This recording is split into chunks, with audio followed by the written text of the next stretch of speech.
Good morning. This is going out to all my friends and family and fellow travelers.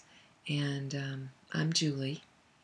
And I felt a little nudge this morning to share something with you, and I'm not even entirely sure what all it is, but I thought I'd just shoot from the heart without any rules and hope that it offers something that's of value. So, as I've shared before, I had a health challenge recently, and ever since then, I've been learning a lot and waking up a lot, literally and figuratively. Just a lot of new information, things I didn't know that I didn't know. And so I felt an urge to capture them somehow, and I don't know how I will or how all I will, but maybe this is one way. I think what I want to say is, first of all, something that I realized or kind of put my finger on in a deeper way that started in the ER. So one of the things that I noticed even in the ER is that I was getting triggered. I was reacting to things that people said or did in a more intense way such that I could not miss it. And one of the ways I couldn't miss it was that I was hooked up to a heart monitor. And even though I couldn't see it, when my heart rate went too high, the alarm went off. So it's kind of cool. It was kind of like having your subconscious on loudspeaker. Because every time I had a thought or a feeling or a reaction, I could kind of feel it, in my body. And then sometimes I would hear this beep, and I'd go, oh, I guess that really did affect me. And so I started to notice things that I reacted to. So it got me really in touch with some of the things that I felt angry about, or scared about, or ashamed about. And that was really powerful, and that has continued to really provide some deep learning for me. So one thing in particular that triggered me was the thought that I shouldn't be here. How can I be in the ER? Even though I'd been monitoring my condition for a while, I kind of thought, I knew that it was stress. I'd been under stress because of all the changes, most of them good.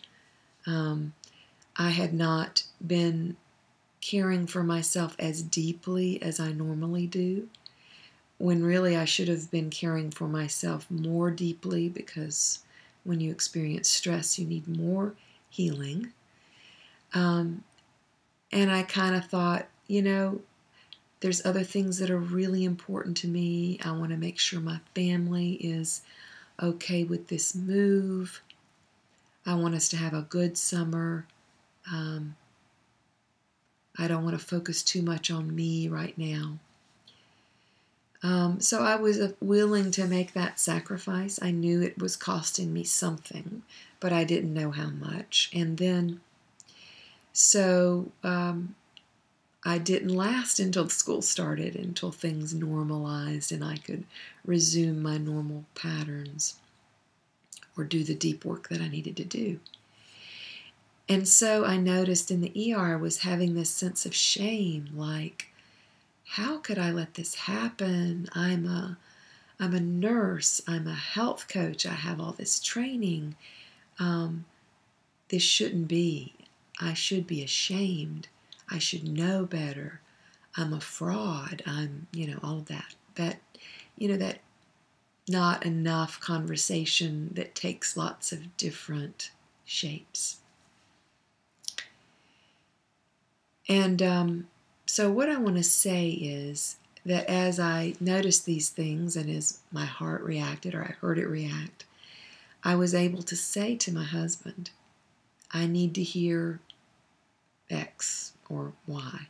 And he was able to say them in a way that I could focus on and avoid the triggers. And that was very healing for me. There is no shame in sickness.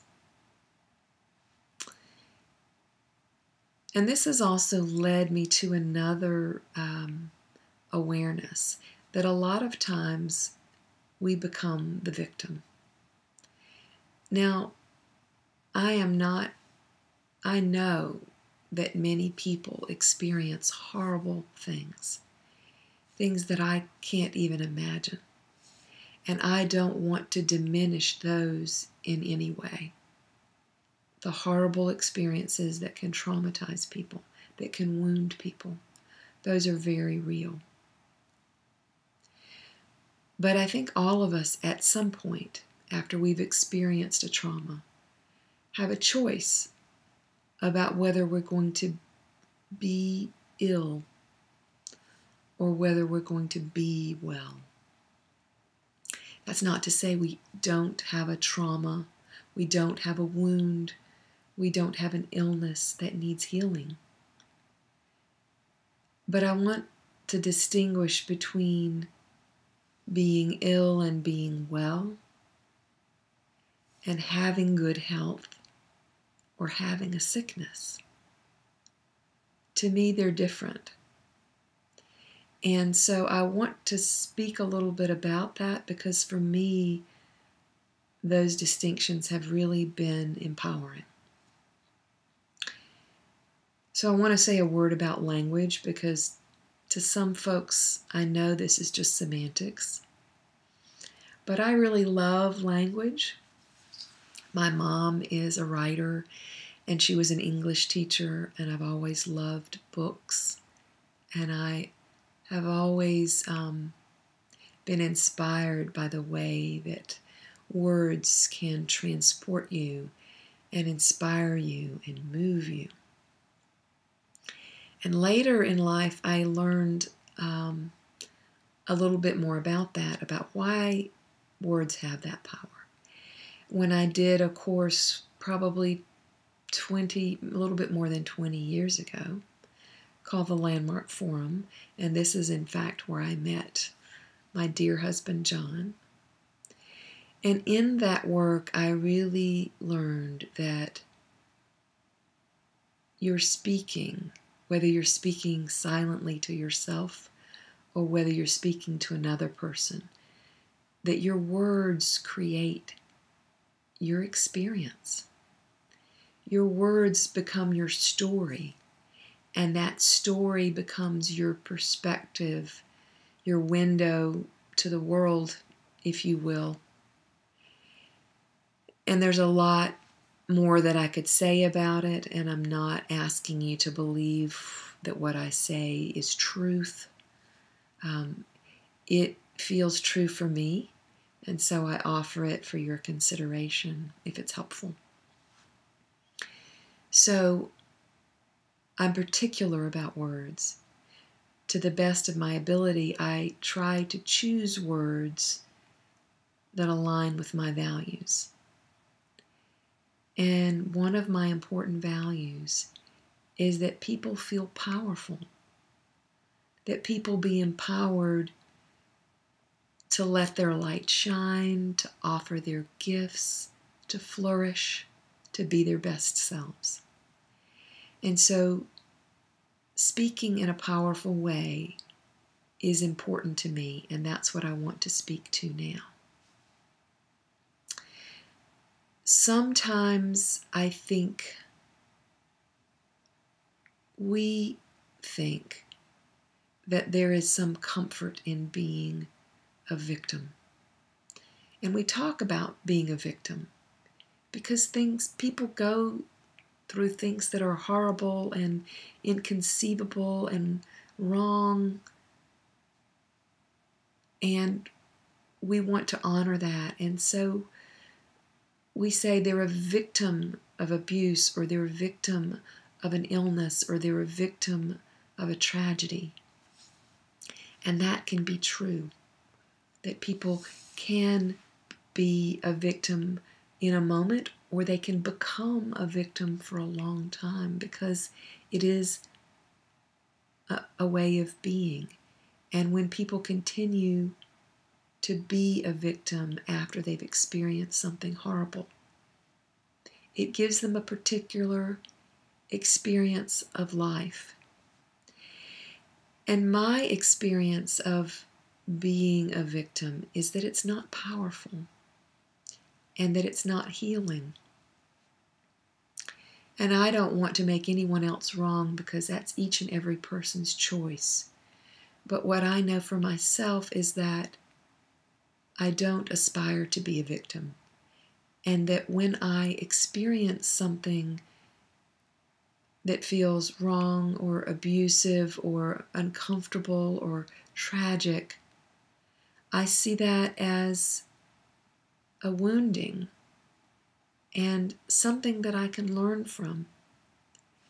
And even though I may not be ready to learn from it in the moment, I know that I always have the choice to go back and to be powerful and to be the hero in my own life, or a hero in my own life. I think lots of people can be heroes for us, but I think first of all we have to be heroes for ourselves, or we have that choice. Sometimes we're not able. But I want people to feel free, or people to know that that is a possibility for them if they choose it. So, the things that I want to distinguish, or that I want to offer for you, or I guess I just want to say for anybody who wants to listen, is first of all, there is no shame in sickness. Sickness is not a deficiency.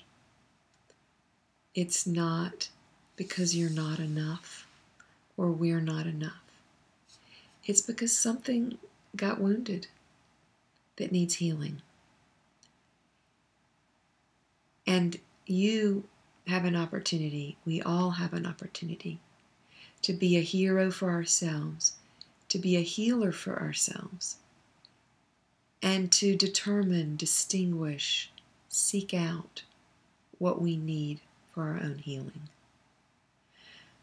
So I invite us all to do that to the best of our ability, because that is where wholeness lies and where optimal health lies. So I want to distinguish between having a sickness or a condition or a wound and being sick or being ill. You can be well and still have a wound that needs healing. I think maybe I confuse some people sometimes, because people say, I hope you get better. And I honor their intention and their meaning in that. But what I want to say is that I am well. And I have a wound or a condition or something that's not calibrated correctly, an imbalance perhaps, that needs healing, recalibrating, and I am doing that work. And so I receive those good wishes with an open heart, but I also recognize that the language can be disempowering or can feel disempowering. So I just want to notice that.